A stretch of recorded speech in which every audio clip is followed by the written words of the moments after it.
안녕하세요. 저는 서울에 거주하고 있는 30대 중반의 여성입니다. 이제 막 돌진한 남자아이를 키우고 있는데 처음 육아라 많이 어렵고 지칠 때도 있네요. 여기에 남편이랑 이혼까지 하고 나니 속이 너무 답답하고 힘들더라고요. 가족들에게 이야기하자니 걱정하실까 염려스럽고 그렇다고 친구들에게 이야기하면 어쩐지 제 얼굴에 침 뱉기 같아서 어떻게 이 답답함을 풀어야 할지 모르고 살고 있었습니다. 그러다 우연히 친구 소개로 이 채널을 알게 됐는데 여러분들의 이야기를 들으면서 함께 화내고 웃다 보니 어느덧 정이 들었는지 저도 이렇게 제 이야기를 꺼내보네요.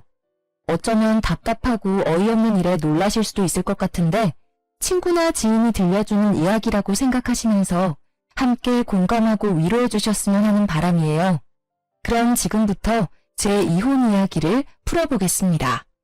저랑 남편은 불같은 사랑을 한 것도 아니고 그냥 결혼 정년기에 서로 짝이 없던 찰나 부모님들 지인이 서로 중매를 서주셔서 맞선 비스무리하게 소개팅을 했고 집안이나 조건 모두 비슷해서 빨리 결혼한 케이스인데요.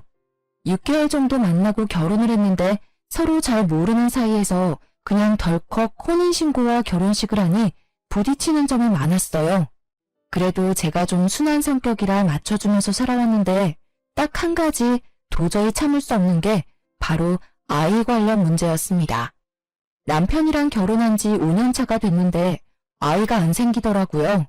요즘 난임 겪는 분들이 워낙 많으시니까 이해하시겠지만 저랑 남편 모두 딱히 어떤 건강상의 문제가 있는 것도 아니고 그렇다고 제가 임신하기 힘들 만큼 나이가 많은 것도 아닌데 5년이 다 되어가도록 임신이 되지 않으니 걱정이 됐어요. 물론 남편이랑 열렬히 사랑해서 서로를 닮은 아이를 꼭 낳고 싶다는 마음이 있는 건 아니었지만 왜 사람이 가정을 꾸려서 별 문제가 있는 것도 아닌데 아이가 생기지 않으니 조급해지더라고요. 그래서 친정엄마 아빠도 몸에 좋은 약을 지어주시는 등 걱정하셨는데요. 처음 3년 동안은 그냥 배란기에 맞춰서 노력해보는 등 자연 임신을 시도했지만 소용이 없길래 제 나이도 점점 들어가고 더 늦으면 안 될 것 같아 의학의 힘을 빌리기로 했습니다.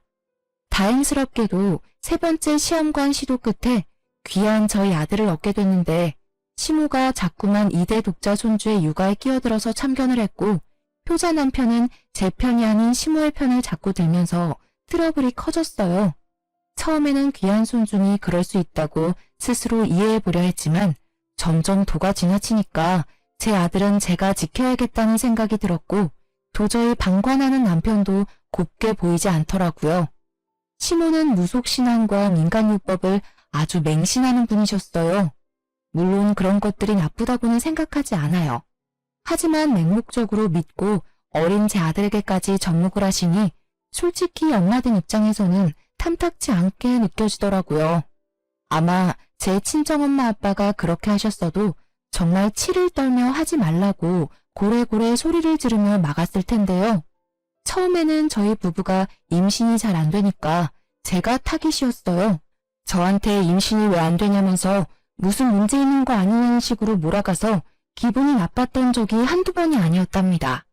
심지어는 출처를 알 수 없는 이상한 한약 같은 걸 자꾸 지어오는 겁니다. 저는 성격이 좀 확실한 편이라서 누가 주는 음식은 잘 안 먹어요. 그래서 시모가 생각해서 지어준 거지만 한약이 몸에 잘 안 받는 체질이라면서 극구 사양을 했는데요. 몸에 좋은 거니까 꼭 먹으라면서 자기 본인 앞에서 다 먹을 때까지 안 갈 거라면서 생떼를 부리는 겁니다. 솔직히 어이없었지만 진짜 안 먹으면 안 갈 것 같아서 억지로 먹었는데 이후에도 한약 다 먹었는지 남편 통해서 감시하며 확인을 하지 않나 싫다고 해도 자꾸 강요를 하니 진짜 부담스럽더라고요. 그리고 저희 부부는 시험관 시술을 통해서 아이를 얻었잖아요. 이런 건 의학적으로도 증명할 수 있는 명확한 사실인데도 불구하고 시모가 자꾸 아들을 낳게 된 건 자기가 100일 동안 정성 들여 기도한 덕분이라며 자기 보고 감사해야 한다고 떵떵거리는 게 아니겠어요. 진짜 주위에 결혼한 친구들에게 말하면 요즘에도 그런 시어머니가 있냐면서 다들 이해를 못하더라고요. 그래도 여기까지는 좀 당황스럽기는 해도 얼마나 손주가 보고 싶었으면 이렇게 하시겠나 싶어서 참고 넘어가려고 했어요. 친정엄마 아빠께 말씀드려도 사돈이 귀한 손주 얻어서 기분이 좋아서 그런 거고 어른이니까 젊은 며느리인 네가 조금만 이해하고 넘어가라고 신신당부를 하시더라고요. 그렇게 시모 말은 한 귀로 흘리면서 모른 척하고 살았는데 도저히 제 기준에서는 납득하기 힘든 일이 또 벌어졌습니다. 아기를 낳으면 출생신고를 한 달 이내에 해야 하잖아요. 그래서 저희 부부도 아기 이름을 짓고 출생신고를 하려고 했답니다. 사실 저희끼리 생각했던 예쁜 이름들이 몇 가지 있었는데 태어난 사주랑도 맞춰서 지어야 한다기에 미뤄지게 됐었죠. 그런데 대뜸 시모가 2대 독자 손주가 앞으로 큰 인물이 되고 건강해지는 이름이라면서 요즘 어린아이들에게 절대 안 쓰는 무슨 1950년대에나 쓸 법한 촌스러운 이름을 권하는 거예요. 제가 여기서 정확히 말씀드리지는 못하지만 딱 듣기에 돌쇠, 먹쇠, 꺽쇠 같은 느낌이라 진짜 너무 싫더라고요. 저뿐만 아니라 항상 조용하고 가정일에 무관심해 보이던 시부도 그건 좀 아닌 것 같다면서 나서지 말라며 시모에게 면박을 줬습니다. 속으로 그나마 시부라도 제 편을 들어줘서 다행이다 싶었어요. 정작 아기 아빠인 남편은 아무 말 안 하고 못 들은 척하고 있었거든요.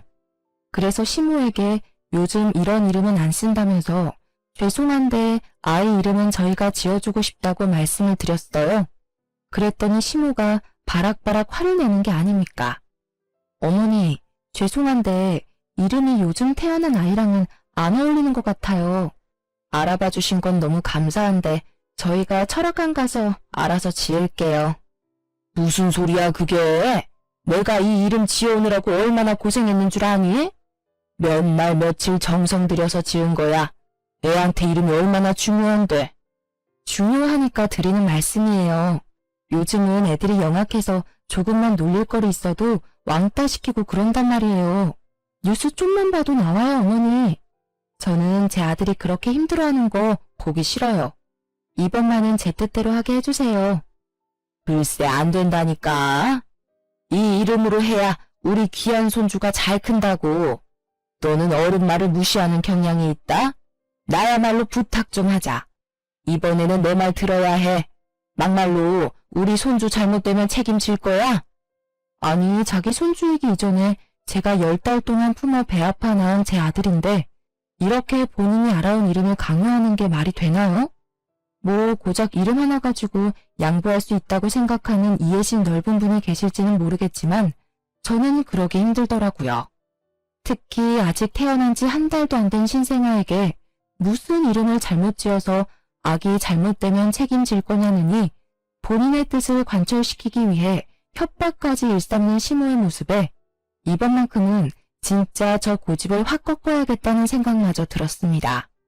그래서 화내고 소리치는 시모의 모습에 어이가 없었지만 당황한 기색을 꾹 참고 태연하게 행동하며 안 된다고 말을 했어요. 저 혼자 그러면 안 먹힐 것 같아서 남편한테도 뭐라 말 좀 하라고 했죠. 그런데 남편이 머리 아프다면서 자리를 피해버리는 겁니다.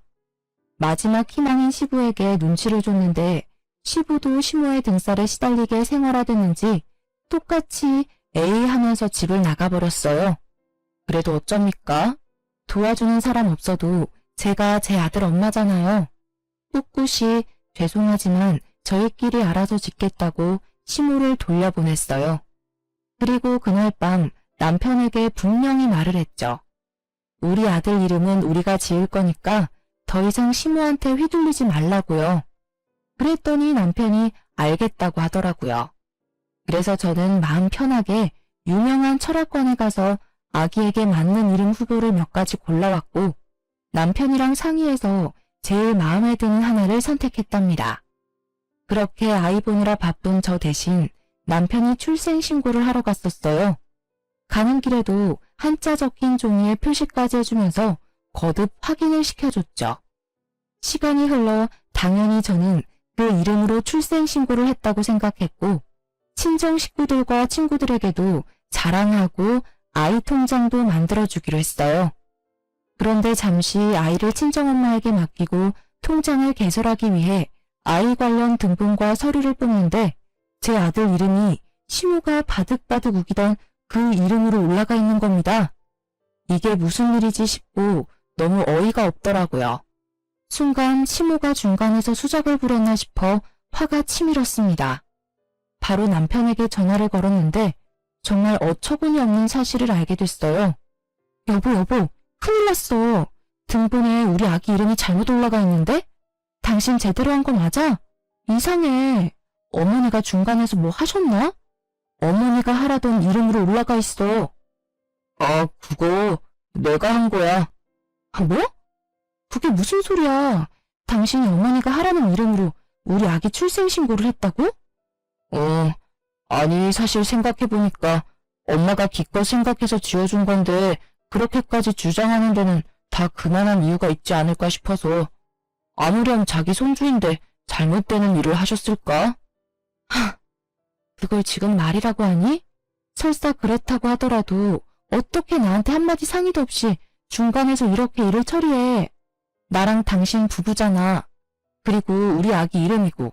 근데 이렇게 어머니 편에서 생각해서 다 처리해버리면 나는 뭐가 돼? 그렇게 깊게 생각해서 한 건 아니야. 너무 예민하게 굴지 마, 여보.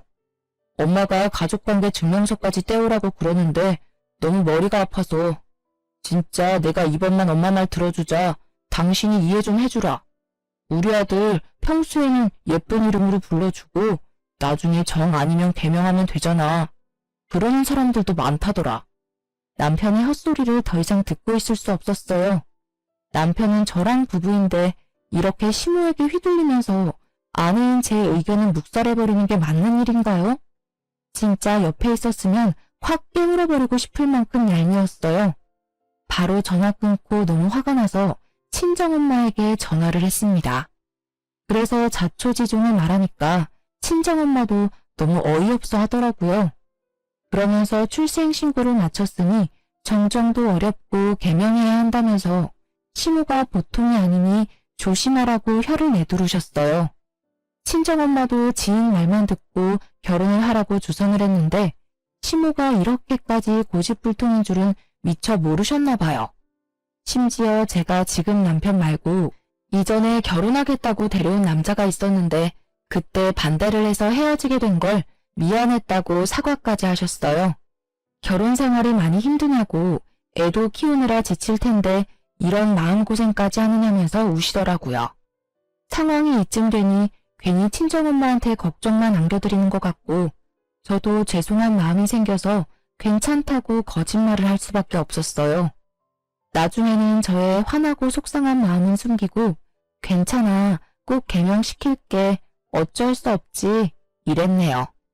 오히려 제가 친정엄마 안심시키려고 이런 말을 하게 되더라고요.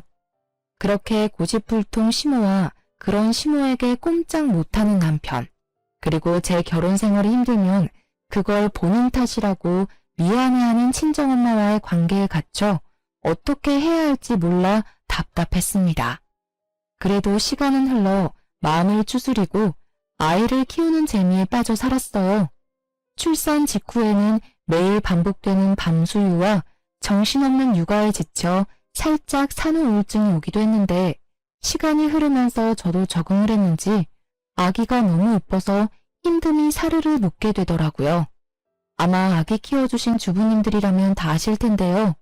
매일 추레한 모습으로 일어나 아이와 동고동락하면서 24시간을 지내다 보면 하루가 정말 순식간에 지나가잖아요.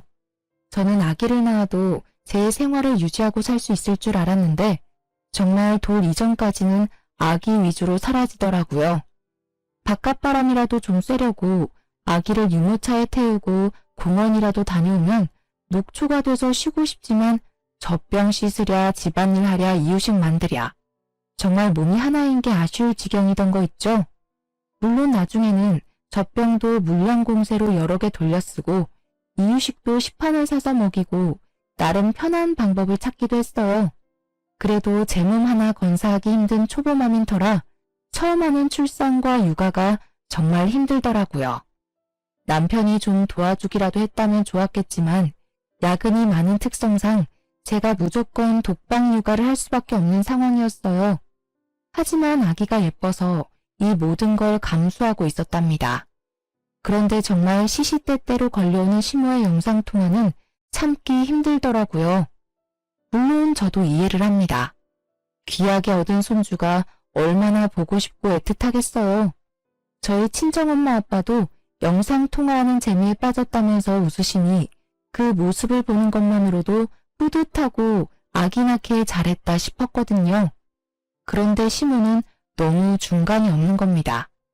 하루에도 4-5번씩 영통을 걸어오고 혹여나 제가 아기 낮잠을 재우거나 이유식을 먹인다고 못 받으면 무슨 일 있냐고 뭐 하냐고 꼬치꼬치 답할 때까지 캐묻는데 진짜 혼자 아기랑 씨름하고 있을 때 이렇게 닥달을 하면 저도 사람인지라 짜증이 나더라고요. 그래도 얼마나 좋으면 이러실까 싶어 꾹 참았습니다. 영통 오면 오는 대로 받아주고 혹여나 아기 자느라 못 받는 상황이면 아기 재우고 나서 깨면 연락드리겠다고 하고 다 지켰어요. 그런데 사람이 호의가 계속되면 권리인 줄 안다더니 제가 너무 시모에게 다 맞춰주고 살았던 걸까요?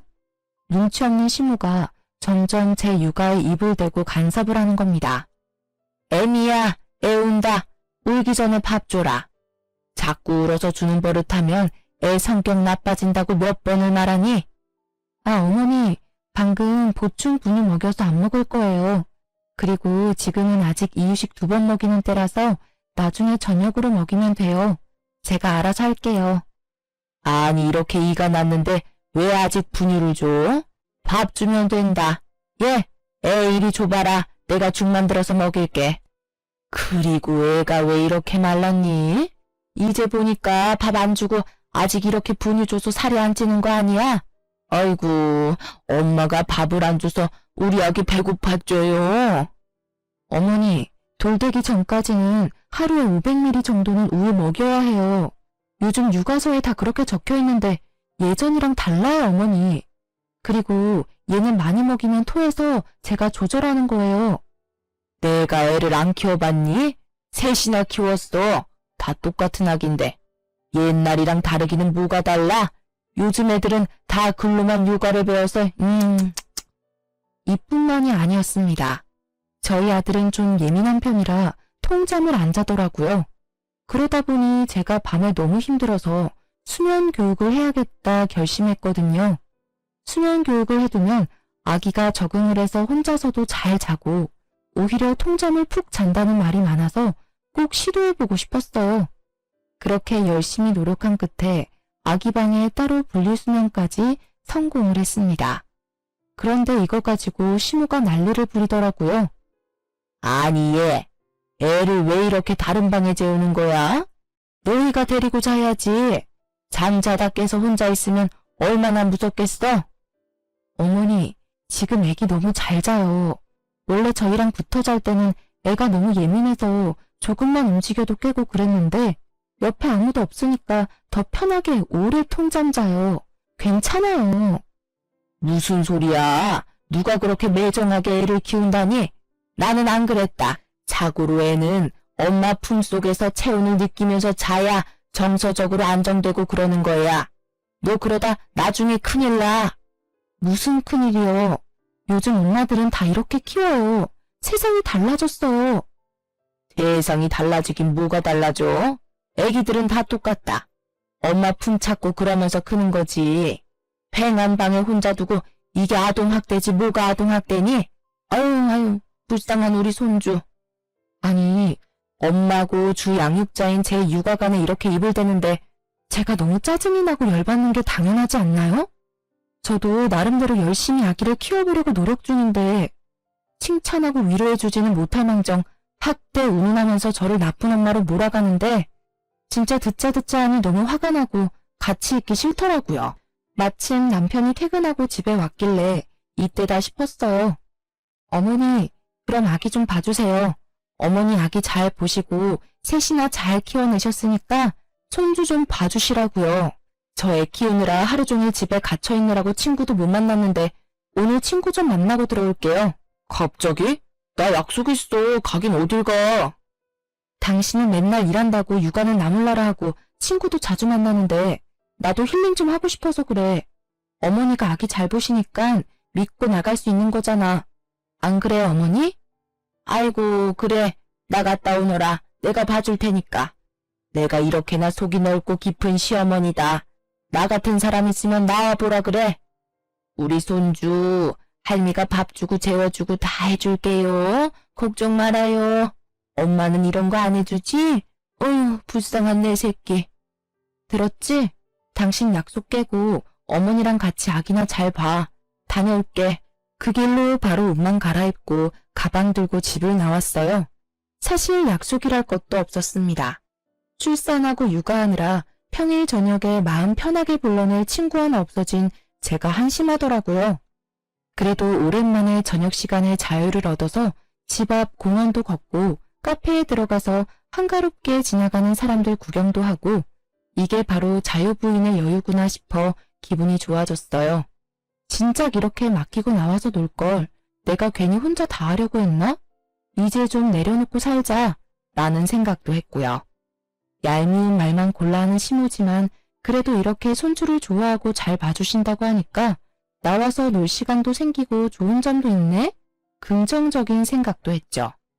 그런데 저도 참 우스운 게 엄마는 엄마더라고요. 아기랑 떨어져서 혼자 있으면 아기 생각이 하나도 안 날 것 같았는데 괜히 폰을 뒤적여서 신생아 시절 옛날 사진을 보고 아유 귀여워 진짜 많이 컸네. 혼자 이렇게 주접을 떠는 거 있죠? 그러면서 저 없이 남편이랑 시모가 예민하고 까탈스러운 우리 아들 때문에 얼마나 고생하고 있을까 궁금해졌어요. 그래서 남편한테 전화를 걸었는데 한창 아기랑 씨름하고 있을 거라고 여겼던 제 생각과는 달리 친구랑 술을 마시고 있는 겁니다.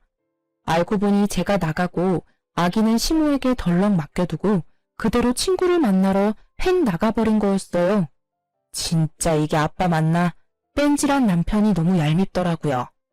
그러면서 집에 혼자 있을 시모와 아기 생각이 났습니다.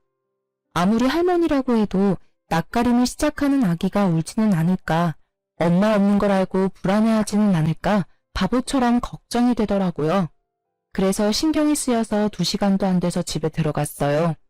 그런데 한창 아기 보느라 정신없이 바쁠 거라 생각했던 시모는 안 보이고 아기 혼자 놀이매트 위에서 놀고 있더라고요.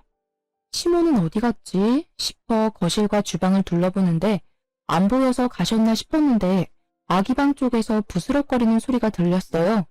그래서 조심스레 문을 열었는데 글쎄 시모가 아기 침대 매트리스를 뒤집고 낑낑거리고 있는 겁니다. 어머니, 거기서 뭐 하세요? 아유, 깜짝이야. 너는 인기척도 없이 들어오니? 뭐 이렇게 빨리 왔어? 친구 만난다더니. 아, 약속이 깨져서 그냥 빨리 들어왔어요. 그런데 뭐 하시는 거예요? 애기 매트리스는 왜 다 뒤집어 놓으셨어요? 그리고 손에 그건 뭐예요? 시모 손을 자세히 보니 종이 몇 장이 팔랑팔랑대고 있더라고요. A4 용지도 아니고 한지처럼 얇은 종이에 붉은 글귀들이 가득해서 살펴보니까 다름 아닌 부적이었습니다. 제 표정이 일그러지는 걸 느꼈는지 시모가 당황하면서 재빨리 매트리스 밑에 부적을 끼워두고 침대를 돌려놓더라고요. 어이가 없어서 바로 매트리스 까서 부적을 챙겼습니다. 아, 별거 아니야. 신경 쓰지 마라. 애기는? 애기 봐야지 너는. 아니 어머니, 별거 아닌 게 아니라요. 이런 걸 왜 애기 매트리스에 붙여요? 어디에 쓰는 건데요? 무슨 의미가 있는 거냐고요. 아유, 또 시작이다 또 시작이야. 그냥 무탈하고 건강하게 밤잠 잘 자고 좋은 꿈 꾸라고 내가 빌어서 누가 써준 거야. 다 좋은 의미지. 내가 이상한 거 우리 손주 머리맡에 붙이겠니? 너는 그냥 내가 하는 건 다 도끼 눈을 뜨고 보지? 어머니, 솔직히 말씀드릴게요. 저는 이런 거 별로 안 믿어요. 특히나 어른도 아니고 아직 말도 못하는 아기 쓰는 물건에 이렇게 몰래 붙여두는 거 오히려 찝찝하다고요. 제발 좀 이러지 마세요. 너는 말을 해도 참 섭섭하게 한다. 나 우리 손주 할미야. 하나밖에 없는 2대 독자 잘 크게 하려고 하는 건데 너는 정작 어미가 돼서 밥도 제대로 안 주고 잠도 잘 안 챙겨 재우는데 내가 이런 거라도 신경을 써야지. 우리 2대 독자 너 때문에 다치고 아프면 책임질 거야? 진짜 그놈의 책임. 짜증이 머리 끝까지 치솟더라고요. 제가 엄마지 시모가 엄마인가요? 시모는 그냥 할머니답게 뒤로 한 발 물러나서 제가 하는 육아를 마음에 안 들더라도 지켜봐 줬으면 좋겠는데 어떻게 이렇게 사사건건 간섭을 하는지 모르겠더라고요.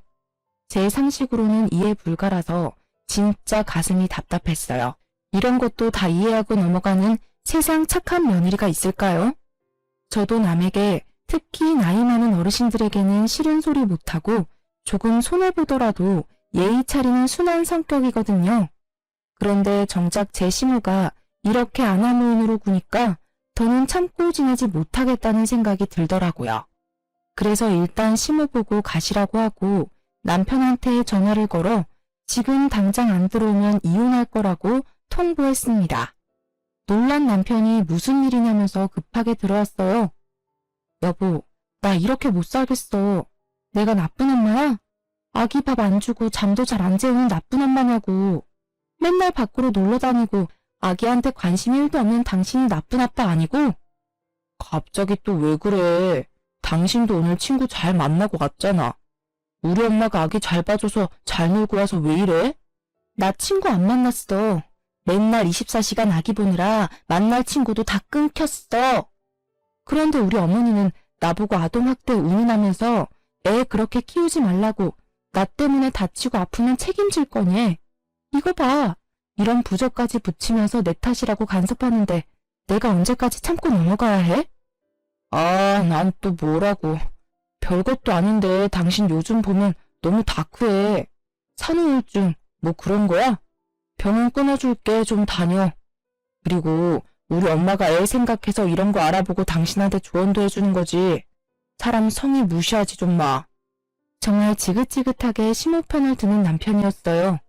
결혼하고 아기 낳으면 그렇게 많이 싸운다던데 저는 사실 육아하는 건 힘들어도 참을만 했거든요.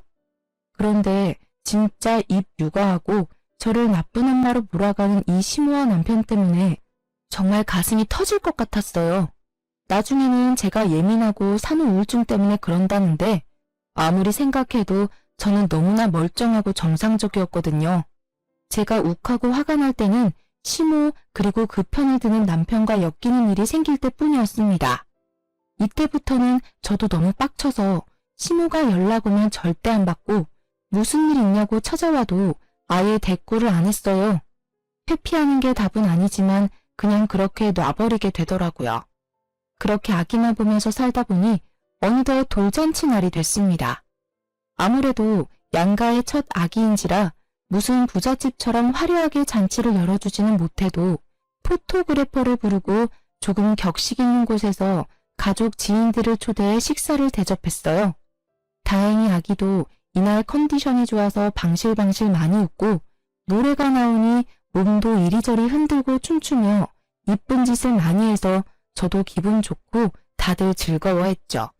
돌잡이 때는 또 청진기를 잡아서 의사 될 거야 우리 아들 하면서 남들 다 하는 고슴도치맘의 면모를 보이곤 했습니다. 그렇게 돌잔치가 무르익을 쯤이었어요. 꼴 보기 싫은 남편이랑도 좋은 날이니 좋은 모습 보이자며 사이 좋은 부부인 것처럼 최선을 다하고 있었는데 갑자기 스님 복장을 한 남자 한 명이 들어오더라고요. 너무 특이한 복장이라 뭐지? 우리 손님 맞나? 하고 의아해하는데 시모가 합장을 하며 너무 반갑게 맞이하는 거예요. 그때까지는 그냥 시모 손님인가 보다 저런 사람도 안 해? 하고 말았는데 이 스님이 시모랑 속닥속닥거리더니 대뜸 저희 부부와 아들에게 걸어오는 겁니다. 당황해서 쳐다만 보고 있으니 시모가 소개를 해주더라고요. 인사해라. 강원도 산에서 유명한 땡땡 스님인데 내가 우리 손주 돌잔치 날이라고 어렵게 모셔왔어. 고마운 줄 알아라. 안녕하세요. 아들 내외 분이시죠?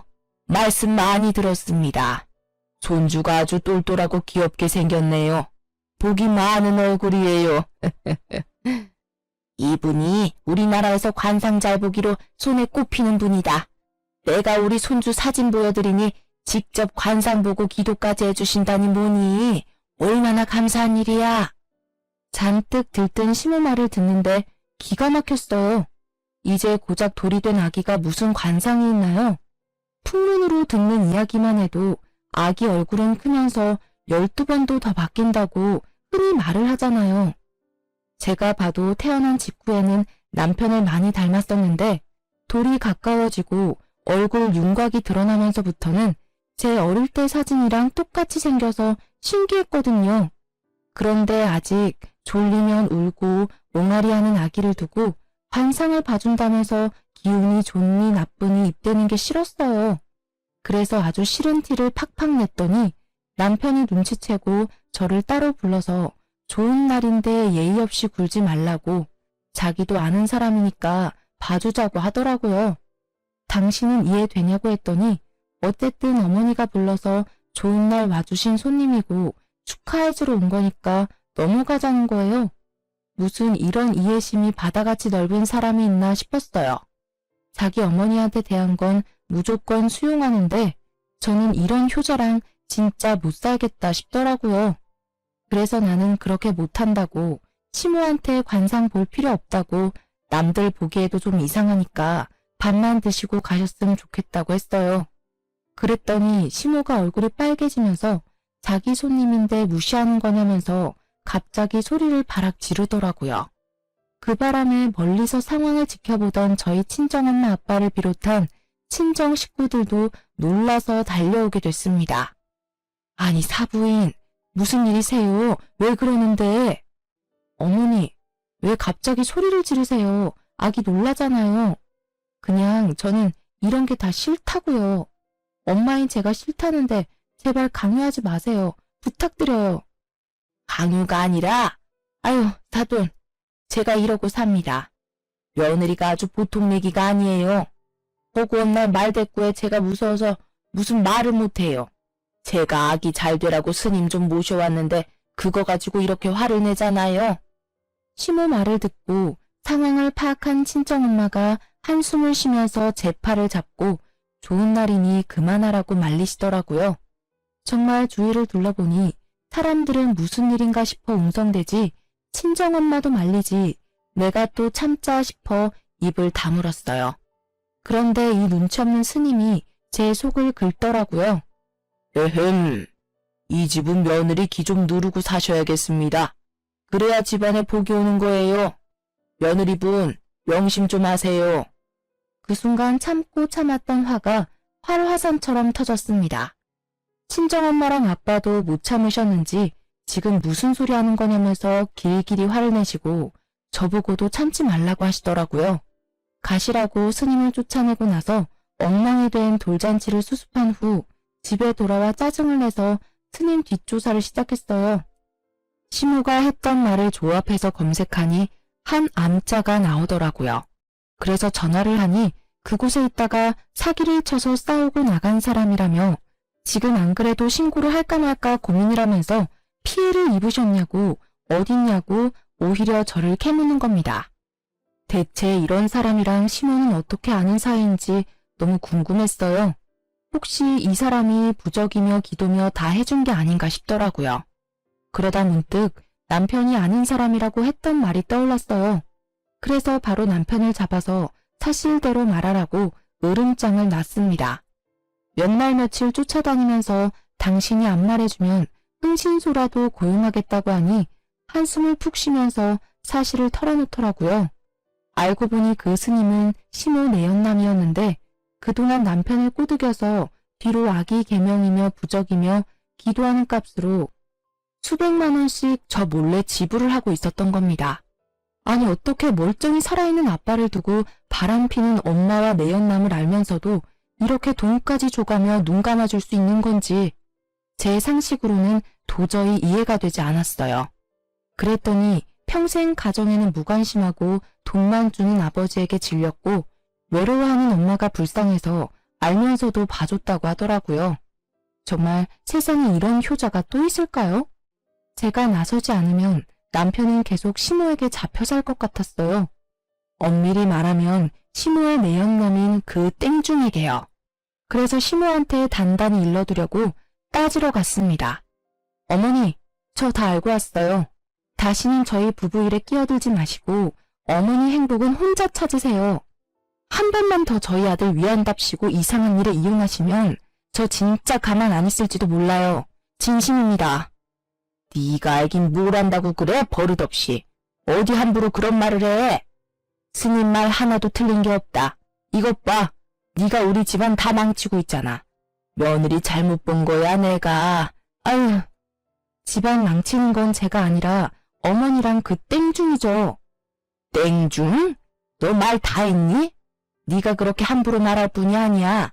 안 그래도 내가 너한테 이런 말까지 전해야 하나 고민했는데 너 하는 거 보니까 제대로 말을 해줘야겠다. 스님이 우리 손주 정도면 지금쯤 말도 하고 걸어야 하는데 발달이 늦는 게 다 네 덕이 부족해서 그렇대. 엄마가 이렇게 매사 부정적인데 좋은 기운이 들겠니? 그래도 나 봐서 촉 켜주신다니까 1,000만 원 이체시켜라. 아니, 갓 돌지는 아기가 말하고 걷지 못한다고 발달이 느리다는 건 무슨 과학적 근거가 있는 건가요? 물론 빨리 말하고 걷는 아기도 있겠죠.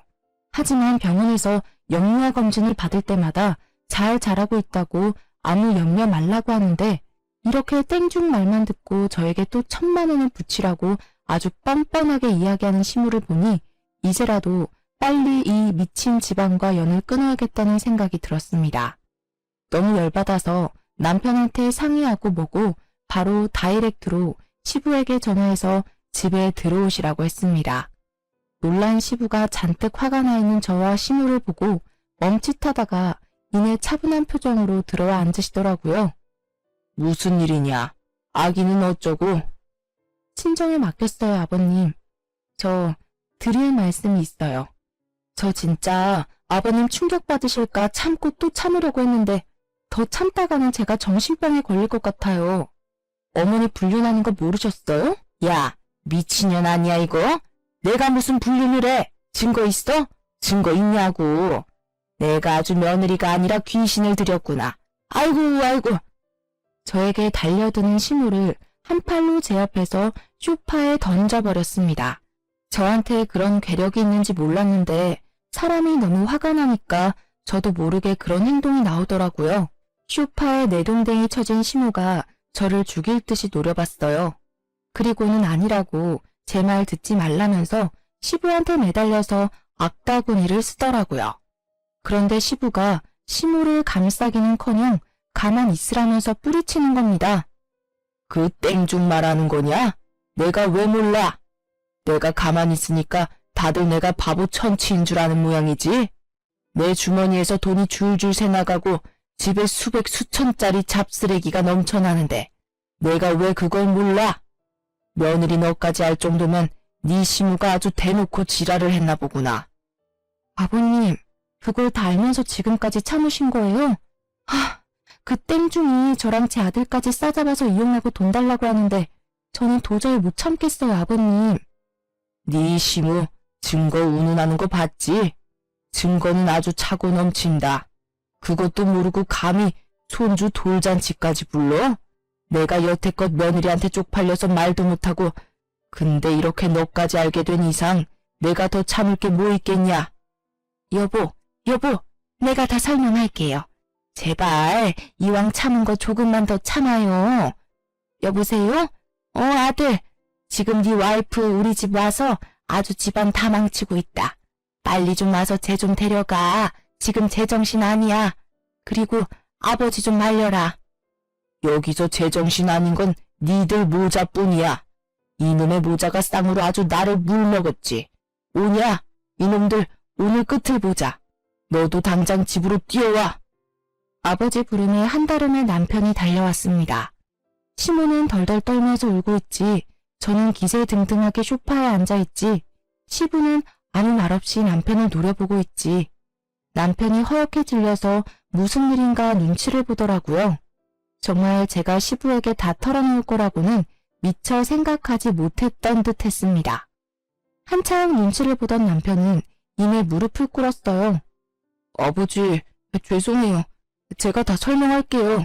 처음부터 작정하고 아버지 속인 건 아니었어요. 저도 엄마가 시켜서 모르는 척 몇 번 돈만 드린 건데 이렇게 길게 끄실 줄은 몰랐어요. 죄송해요, 아버지. 저 좀 봐주세요. 야, 네가 그러고도 내 아들이야? 뭘 내가 시키기를. 말을 그렇게 하면 안 되지. 너 미쳤니? 너 착한 우리 아들한테 무슨 짓을 한 거야? 무슨 세뇌를 시켰길래 얘가 이래? 조용히들 못해?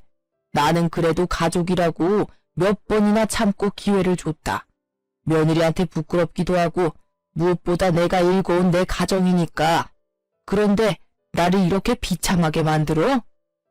여보, 내가 정말 잘못했어요. 한 번만 용서해줘요. 이번에는 시모도 울며 불며 무릎을 꿇더라고요. 열받은 시부가 화를 내니 시모랑 남편 모두 꼼짝을 못했습니다. 그도 그럴 게 시부가 사업을 해서 읽어놓은 재산이 많은데 워낙 시모랑 아들이 씀씀이가 해프니 본인이 관리를 다 하고 있었거든요. 그래서 저조차 결혼 전에는 그 규모가 어느 정도인지는 미처 알지 못했어요. 그래도 지방에 땅이랑 빌딩이 있고 서울에 집이 있어서 일 안 해도 임대료로 먹고 살 정도라고는 들었습니다. 그런데 신혼 초에 교통 요지에 있는 빌딩 한 군데에 저랑 남편을 데려가서 보여주시면서 이 건물은 너희 거라고 아기만 낳아 잘 살라고 그거면 된다고 하시는 겁니다. 그때 남편이 어찌나 좋아하던지 저도 어안이 벙벙하면서도 시부가 생각보다 더 재력이 있었구나 놀랐었어요. 이렇게 시부를 이기지도 못할 거면서 왜 그리 큰일을 뒤에서 벌였는지 진짜 이해 불가능이었습니다. 용서? 나한테 빌 게 아니라 먼저 시집이라도 와서 이런 더러운 꼴 본 며느리한테 잘못을 빌어야지. 얘가 무슨 잘못이야? 둘 다 당장 사과해. 시부의 불호령에 남편이 먼저 저에게 머리를 조아렸어요. 정말 돈이 무섭긴 무섭구나 싶더라고요. 미안해. 내가 사과할게. 이제 엄마 편 안 들고 무조건 당신 편이야. 이제 와서 아버님, 이 사과 안 받아도 상관없는 거죠. 저는 더 이상 남편이랑 살기 싫습니다. 저 이혼하겠습니다. 그리고 아기는 꼭 제가 데려갈 거예요. 이해해 주세요. 그래, 네 뜻이 그렇다면 내 말리지 않으마. 험한 꼴 보게 해서 정말 미안하다. 내 위자료는 섭섭치 않게 해주마. 또 말을 왜 그렇게 하니? 이혼하는 건 네 마음이지만 걔는 우리 핏줄인데 왜 네가 데려간다는 거야? 조용히 해. 놀기 좋아하는 저놈이 애를 키울 거야? 아님 동네 창피하게 바라만 당신이 애를 키울 거야? 돈 주고 베이비시터 쓰면 되잖아. 돈이면 다 되는 거 몰라요? 무슨 돈? 나 당신이랑 이혼할 거야. 그 땡중한테도 민사소송 걸어서 아주 이 나라에서 얼굴 못 들고 살게 만들 거라고. 그리고 너 오늘부로 내 아들 아니다. 내 전 재산 새아기한테 아기 키우라고 떼어주고 남는 건 다 고아원에 기부할 거니까 더 이상 콩고물 기대하지 마라. 가족의 인연은 여기까지니 그리들 알아. 그날에 시모와 남편 모두 시부 바짓가랑이를 잡고 엉엉 울면서 추악에 매달리기 급급했습니다. 진짜 사람이 이렇게까지 추할 수 있나 싶을 정도로 눈물 콧물 범벅이 돼서 한 번만 봐달라고 하는데 재력과 시부는 절대 선처는 없다고 단호했어요. 저 역시 마찬가지였고 결국 이혼 후 시부가 떼어준 빌딩 수익료로 위자료를 막대하게 챙겨 편하게 아들을 키우고 있답니다. 이혼 후 바로 개명 신청을 했고 베이비시터도 쓰고 있어요. 정말 돌이켜보면 효자 남편과 간섭 쩌는 시모 사이에서 더 있었다가는 찜으로 우울증에 걸렸을 것 같아요. 지금 이혼하고 혼자 아들을 키우고 있는데 몸은 힘들지만 정신이 평화로우니까 살 것 같거든요. 듣자 하니 시부는 재산을 처분해서 동남아로 떠났고 시모는 땡중이 남은 재산까지 털고 도망가서 알거지로 피해자들이랑 땡중 찾으러 다니느라 바쁘다고 해요. 남편은 아들 양육비와 시모가 땡중 찾는 비용까지 대느라 돈이 부족해 대리운전까지 뛰고 있다고 합니다. 정말 제가 그들처럼 진실을 숨기고 참고 살았다면 이렇게 평화로운 시간을 보낼 수 있었을까 싶어요. 혹시 저처럼 이상한 모자 사이에서 답답해하는 분들 계시다면 참지 말고 맞서 싸우라고 말씀드리고 싶네요. 그럼 지금까지 제 이야기 들어주셔서 감사하고 저는 아들과 함께 앞으로도 용기 내 살아보겠습니다.